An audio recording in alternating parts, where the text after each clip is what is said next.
Good morning, everybody. We are so excited to be a part of this, and I am delighted to have this wonderful panel. The discussion that we are going to be taking place, having here, really looks at the healthcare revolution that's going on.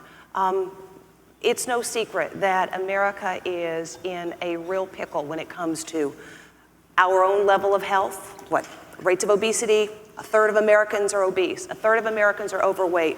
We know that the record numbers of Americans are applying for disability. So healthcare is a problem. These people here are all coming from different perspectives in how they're trying to address it. The idea being government is not the solution.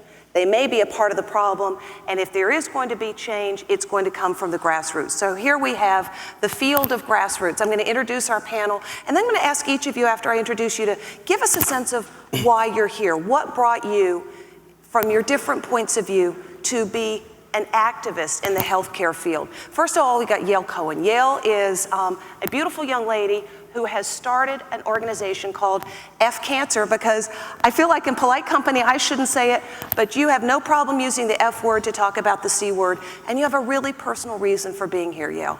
I do, and I will say it. In 2009, my mom was diagnosed with breast cancer, and I started a charity called Fuck Cancer. We don't censor ourselves. And we focus more on patients, so on the psychosocial as well as the physiological, on the parts of cancer that we can control, and everything from prevention and risk reduction to communication. So talking about the things that people weren't really talking about.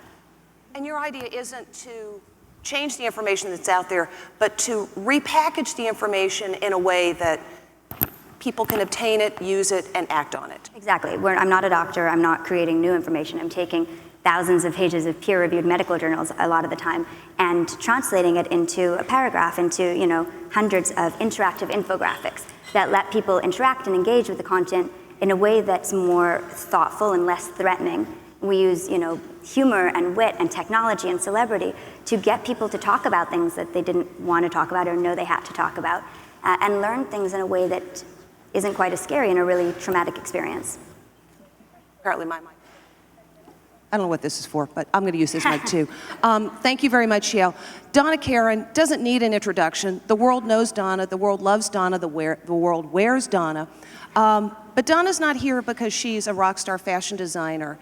Donna is here because of the other passion in her life, which is Urban Zen, an organization you founded and has really become sort of your mission in life. Donna, tell us a little bit about Urban Zen and why it is so important to focus on what you're focusing on there. Well, to me, we're sitting in Urban Zen right now. It's creating a community of consciousness and change. And I felt that I could no longer just dress people on the outside, because what was going on there inside is far more important.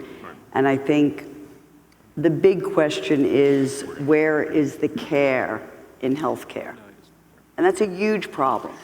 That's not about me, but it's about every single one of us sitting in the room right now. I don't think there's one of us who is not going to experience, as I have, and I can speak of my journey personally, of living birth and death. And it's a journey. And I think that's what brings me here today and to do what I do. And I think that it's not just doctors dealing with the disease. At first it was the AIDS epidemic that we came, and I called the industry together to do 7th on Sale, to dress and address the issues at hand, to bring consciousness into the consumer and their family of what we need to do, and awareness on AIDS. Then from there it went to ovarian cancer. Nobody was aware of ovarian cancer. And God bless you, you know how I feel about cancer. But it's not only cancer, and cancer is driven my life. My entire life has been driven by my boss, my husband, my family, all dying of cancer. But I realized that being in a hospital and living in a hospital, which each and every one of us will do, where is the care? The nurses are burnt out, the doctors are burnt out, you're not a disease. Where is the whole person in the process of healthcare? So I was asking myself the question, and as a philanthropist, I was looking who was doing this. And unfortunately, one of the only groups out there was a group that was just teaching the doctors and the nurses. But I felt what was needed was another person in the healthcare industry, that person who could care for the doctor and the nurse. So we started the Urban Zen Integrative Therapist Program, which is a teaching program that teaches allied health professionals, yoga teachers. Now, I have to say, connecting the dots is what it's all about, because every one of us is going to be connected. That's why we're all here, is to connect, collaborate, communicate, and create the change. The three of us sitting here are going to connect and create a change. That's what you want to do. You know, it's not about one person, it's about all of us coming together. And I think what Forbes is doing is calling us together to create the change that's needed. So in creating the change for healthcare, we had a 10-day summit on how do we change healthcare. And we had every doctor, every nurse, and everybody, and came up with the Integrative Therapist Program. But just to clearly define what that is, it's one person who can take care of the patient, the doctor, the nurse, and the loved one, and sit by their bedside. And not at that bedside, at chemo, at home, at school, at work. So Urban Zen is the past, the present, and the future. The past, respecting and celebrating the cultures of our past. There's where the wisdom lies. Taking that wisdom into the present, which is healthcare, and applying it into the future, which is education, all of mind, body, and spirit. I'm inspired by the cultures, bringing it into healthcare, and moving it into the future, and teaching mindfulness, which is meditation, yoga, nutrition, Reiki, and aromatherapy. So we've created a person that does all of these models. And just to put statistics to it, on a clinical test study, we saved $999,000 on one floor of one hospital. And I want to get into that in just a moment. That is an unbelievable thing, and that's really sort of the proof of performance. But first, you know, you talk about being on the inside. Hamdi Ulukaya also is coming at this from the inside, but in a different perspective. Hamdi is the CEO and founder of Chobani Yogurt, one of the fastest growing food companies in America. You hit the ground and just exploded, not only in terms of the growth of your business, but the growth of awareness that a healthy product could actually be successful. Tell us about your journey, Hamdi, and how you took something very ancient, yogurt making, and have put a whole new spin on it and put it at the vanguard of the healthcare revolution that we're talking about today. Sure, thank you. Well, before I go to my last 5 years of journey, I'd like to talk about this last 1 hour journey from this morning to here.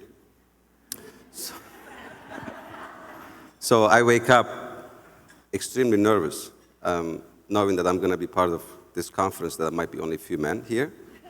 So you're a brave man, and we all appreciate it. So I said I need a drink, and barely drink early in the morning, so I got myself a double espresso, another shot. But on my right here, I remember that Mother's Day is only a few days away on Sunday, and my teacher, that person who made me who I am today, is my mother, this simple woman. Other than being my mother, she was one of the best person I've ever known, you know, since I've been in this world. And my journey here has been her teaching. And she taught without trying to teach. And I just wanted to remember her for myself and wish everyone happy Mother's Day today. Our journey on... We love you even more now. You know, we started our journey with a simple belief. I grew up in Turkey knowing that yogurt was always part of our life. And I just couldn't believe that this simple, pure product like yogurt was not accessible by everyone. It was here in New York City or San Francisco in specialty stores. But if you go to Norwich, New York, or Grand Rapids, Michigan, or Twin Falls, Idaho, didn't exist. It exists in a different form that the companies who were making it wouldn't make it in Europe, for example, for everyone. I just didn't understand why this simple food had to be so special. So we built our businesses in these 4 beliefs, which is we're going to make it delicious yogurt or product. We're going to make it nutritious. We're going to make it natural without preservatives and all that crazy stuff. And we're going to make it for everyone. And that had worked. And we bet on consumers' awareness of talking to each other. And believe me, until last year or 2011, we didn't even do any marketing. So once it was available, once it was accessible, everybody would go and pick it. So we came to the conclusion that even though we've done some great things in the business, but it was the accessibility to a great product was the biggest problem in the rest of the country. And as a manufacturer, we have to fix that. Because what's happening in the supermarket, in the manufacturing world, food manufacturing world, is there are these monsters who are not innovating, who are not fixing what they're making, and there are these little guys, like startups, like who I was 5 years ago, that only available in certain areas where people have money or certain specialty stores. But what we have to do is somehow find a way to either force the big guys to change the way that they're doing their business, or inspire the little guys to become in the middle place and change this food for all of us, because it's really shameful what it is out there in the supermarkets there. But I'm sure a lot of people 5 years ago said, great idea, Hamdi, but you need to take a reality pill, because there's no way the consumer is going to pay more for a healthy product. They're just not going to. And yet in the face of that, you went forward and you proved them wrong. Absolutely. Yeah, it's not a lot higher, it's just deserved to what it is. The product that we were launching, comparable product we were launching in specialty stores, it was 2 or 3 times higher. So what we built our business is a reality of the mass market. But of course, it was 2 times higher than what it was available, which is not really a good product. It was just awful. People are aware in the rest of the country is to eat healthier. People are aware because, like Donna, everybody has made that kind of education. What is lacking is accessibility. If you talk to anyone who says, yeah, I know I have to eat healthy, but what is my options? What's my options as a mom, as a teacher, or as a factory worker in upstate New York when I go to the supermarket? What are my options?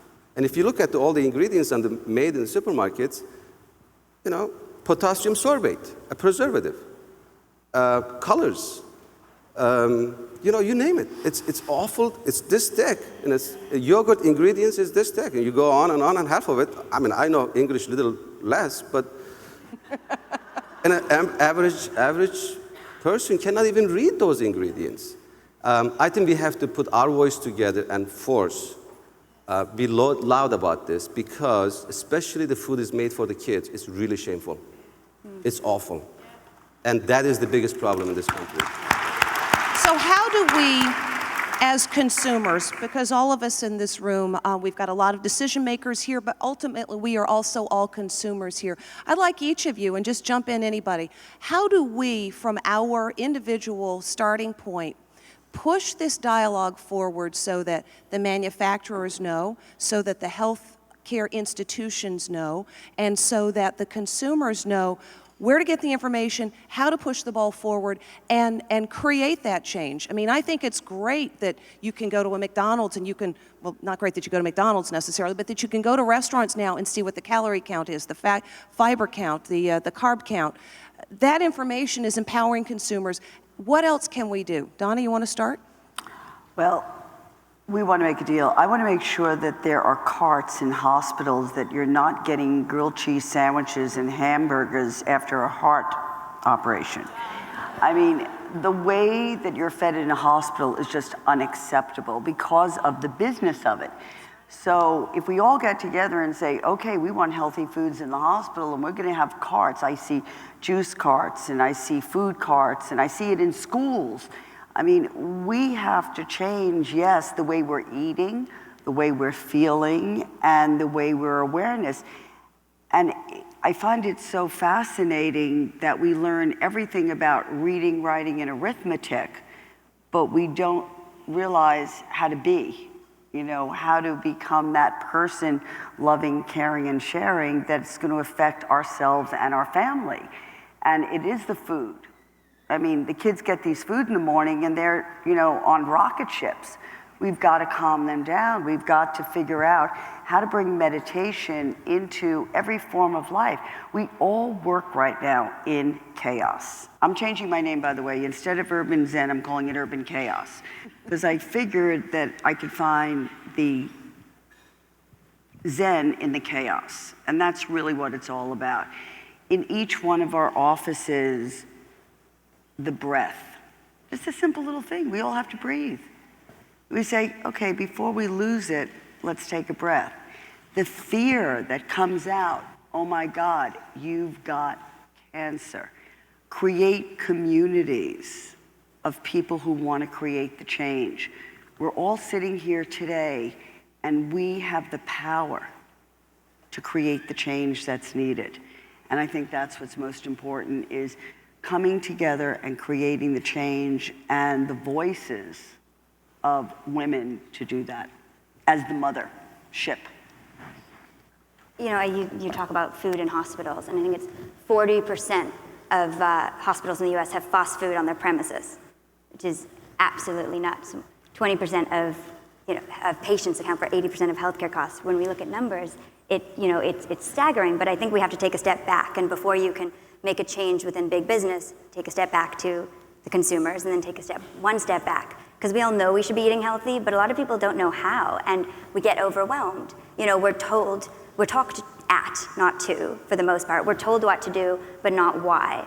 And so, at F Cancer, we took a step back, and instead of telling you what to do, we laid it out really simply and explained what these foods do in your body, and then let you make your own decisions. And instead of telling people, that they have to get healthy all at once, and it's overwhelming. You're gonna go macrobiotic, raw vegan, and walk to work and wear hemp clothing, and none of us are gonna do that shit, okay?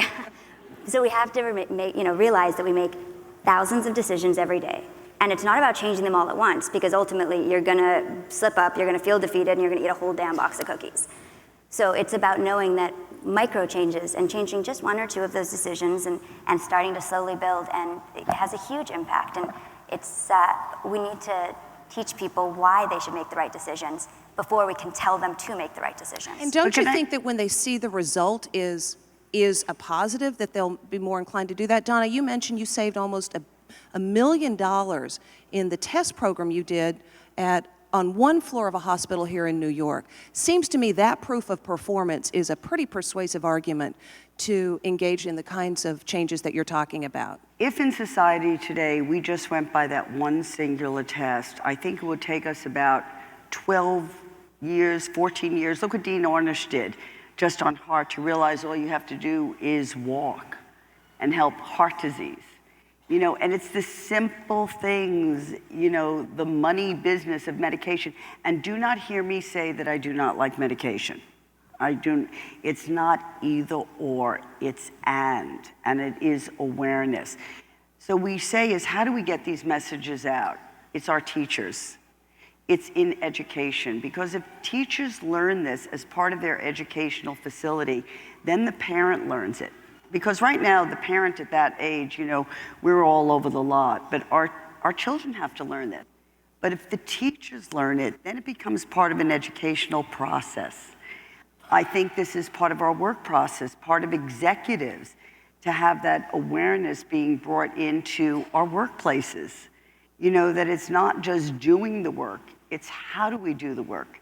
By caring for our employees, by caring for their health care, by understanding that in this day of communication, that every single one of us could be the person who could make that change, to take that inner responsibility, to become aware, experience it.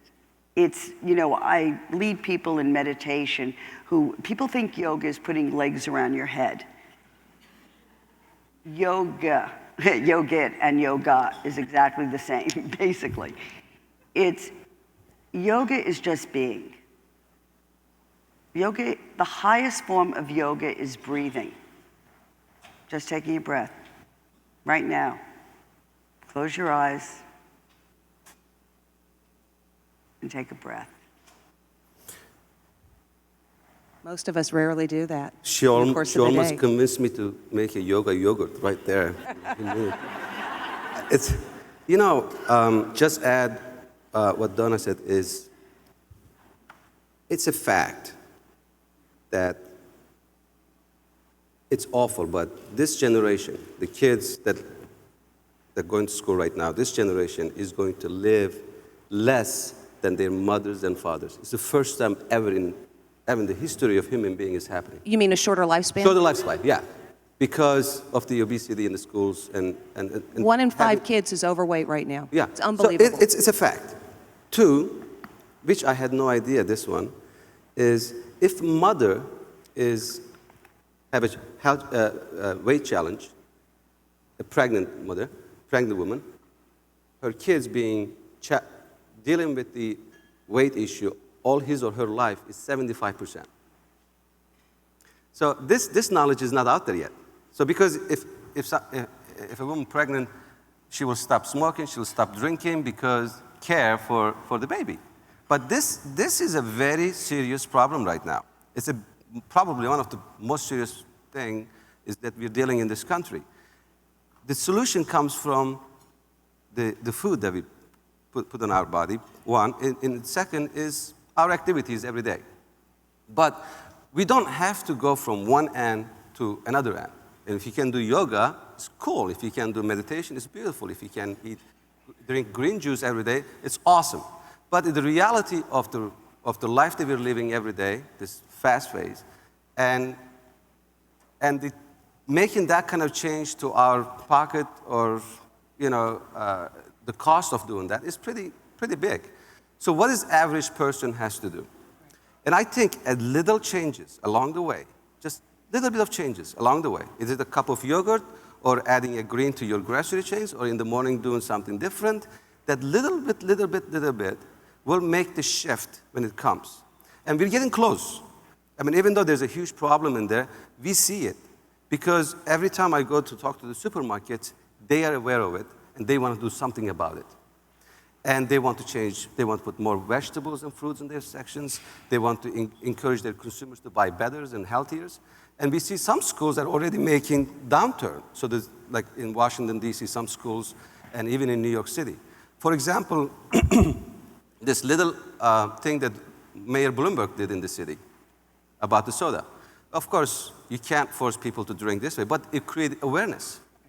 If people start listening and say, oh, wow, this is maybe as bad as cigarettes, as bad as drugs and alcohols. So if we make a little bit difference, just a little bit ads in the schools and people's life, and if we can force food makers to think a little bit different, little bit. But how do we force that? How do we as consumers begin that dialogue? Who do we talk to? What do we say? What's the magic word that's going to make the guy who's not making a healthy yogurt but who's making a snack food realize I need to change my product if I'm going to stay in business because the consumer demand for what I make is going to disappear? It's not a word, it's a dollar. You make your decisions with your dollars where you choose to spend them. Exactly. And so knowing what's in a product and deciding that, no, I'm not going to feed my kid that carcinogen or that chemical and stopping buying it, that's how you make your decision. And a lot of products over the last few years, whether it's things that we ingest or skincare, something that we ingest topically, have shifted their ingredients. They've taken out things that are terrible for us but made their product cheaper because we've said, no, we won't buy your product anymore. And if I go to the F-Cancer website, you will give me the list of those products and I will be able to use your information to be a more informed consumer? We'll give you a link to the Environmental Working Group or goodguide.com that have unbelievable resources for what the product is and how it affects your health and how it affects the environment and lets you make informed decisions about what you put onto and into your body. Because we forget that your skin's your largest organ. What you put on your skin goes in your skin. Donna? I was so fascinated what you were talking about. But it is dollars do count. And I think we stop buying, they stop producing. And as the customer are the people who create the change. Because if what we want, retailers have to listen to us. They're not going to go the other way. I find it's fascinating right now is conscious consumerism. You know, when we first started out in talking about urban zen and conscious consumerism, people thought I was crazy. And now this is an everyday word. You just can't buy something. You have to have a consciousness of the way you're buying it and where are you putting your dollars. If when you're buying that dress and that dress is going to help somebody else. Now, right now I'm wearing jewelry from Haiti. Now, I don't ever take off any of my Haiti stuff. And people think, you know, it's not luxury. I'm helping people get a life. And I think this is where it really matters. To be able to create an awareness of how you can help people through product. Mm-hmm. And what you've done with the yogurt, that's helping somebody's life. And if we're all gonna eat it, guess what? The retail stores have to have it. Because if there's a demand, there's the supply, and all of a sudden the shift will occur. Right. We bring it into the hospitals or the schools, and all of a sudden the kids start to love it. Guess what? They're gonna have to make the change. The mothers have to make the change. So we are the people of change. You know, we can point our finger at the government, but they're so overwhelmed right now. You know, it has to happen at the grassroots level of us. Hamdi, are other manufacturers coming to you and asking for advice, asking how they can enjoy the kind of success with a healthy product that you have? What they're watching, right? If you look at the yogurt world, and it's, you know, what we have done is not huge, but at least it shows an example what it can be done. If you look at the yogurt aisle 5 years ago, it was completely different picture. And if you look at now, you know, Greek yogurt is almost 55% of the yogurt aisle. It changed in 5 years. Yeah. So people are start thinking, what other aisle can change? What other aisle can be challenged? And that's the issue. We need to challenge that because the corporations are not going to change it unless somebody's, you know, taking their market share, and they're forced to change it. So what I am talking more is the startup food companies and saying, you know, okay, it's good to sell it in specialty stores in New York, but let's think bigger. Let's go bigger. And it's a scale. And unfortunately, the startup manufacturers, startup food companies are not getting as much love that some of the tech startups are getting, you know, and some of the social media startups are getting. So this is manufacturing, food making. Love defined as seed money to grow with? Exactly. So that's the challenge. But I think the retailers are now, they shift their mind, and they're meeting this passionate, you know, their mindset in the right place, their heart in the right place, and they go and they show their products. What we have to do is making natural doesn't mean it's more expensive. You know, taking potassium sorbate out of the product, it doesn't add cost, it just takes some cost away actually. I think so. You know, it's just the way that we have to look at it. And if the reason this could change is if we put human in the center.